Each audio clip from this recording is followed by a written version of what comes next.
साथियों राम राम। मैं पूरन नंदाल। इस समय रामनगर रानीखेत के टोटाम के ऊपर के मोड़ पर एक बहुत अच्छे व्यू पॉइंट पर हूँ। यहाँ से आपको बताता हूँ कि बड़ा सुंदर सा कोसी नदी का दृश्य यहाँ दिखाई दे रहा है।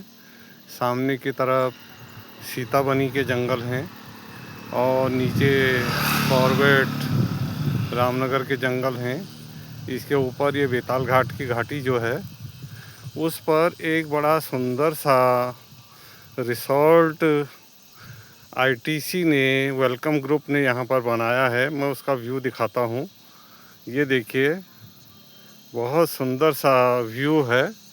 आज बड़ी ब्राइटनेस, सनशाइन, एक धूप खिली हुई है और मौसम भी बड़ा सुहावना है। अक्टूबर के महीने में ये बरसात के बाद की हरियाली इसके आसपास दिखाई दे रही है। और ये जो भाग है यह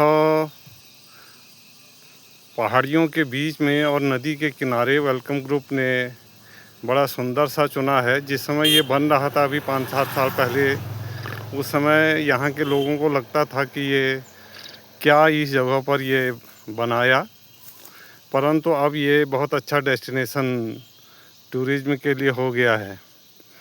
जिस समय ये बन रहा था उस समय एक बड़ी समस्या या लोगों के दिमाग में यह भी थी कि नीचे जो हरियाली सा बड़ा सा ये मैदानी मोहना सा दिखाई दे रहा है, यहाँ ये बरसात के दिनों में बादल फटने के कारण बहुत बड़ी बाढ़ आई थी, जिसके कारण ये सारा भाग मैदानी सा हो गया था और कोसी नदी आगे की तरफ को जो है वो धकेल के चली गई थी।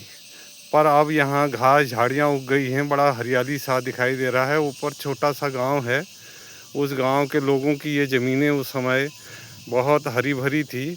विशेष रूप से जो उड़द है, गडेरी या जिसको हम अरबी कहते हैं वो, और गहत, कुलिथ यहाँ की मुख्य उपज थी। और जो बरसात के दिनों में मिर्च होती थी वह इस स्थान पर बहुत होती थी। अब सारे बंदरों के नुकसान के कारण सारी खेती जो है वो देखिए बंजर हो गई है, परंतु फिर भी यह बहुत अच्छी स्थिति का लोकेशन का स्थान है। और कोसी नदी का बड़ा रमणीक दृश्य यहाँ पर दिखाई देता है। जाड़ों के दिनों में हल्का सा कोहरा यहाँ पर रहता है, जिसके कारण लगता है कि हम बादलों के ऊपर तैर रहे हैं या आसमान में ऊपर हैं। तो ये एक यहाँ पर की वानगी आपके सामने है। प्लीज़ शेयर कीजिए और लाइक कीजिए, साथ ही अपना स्नेह बनाए रखिए। धन्यवाद।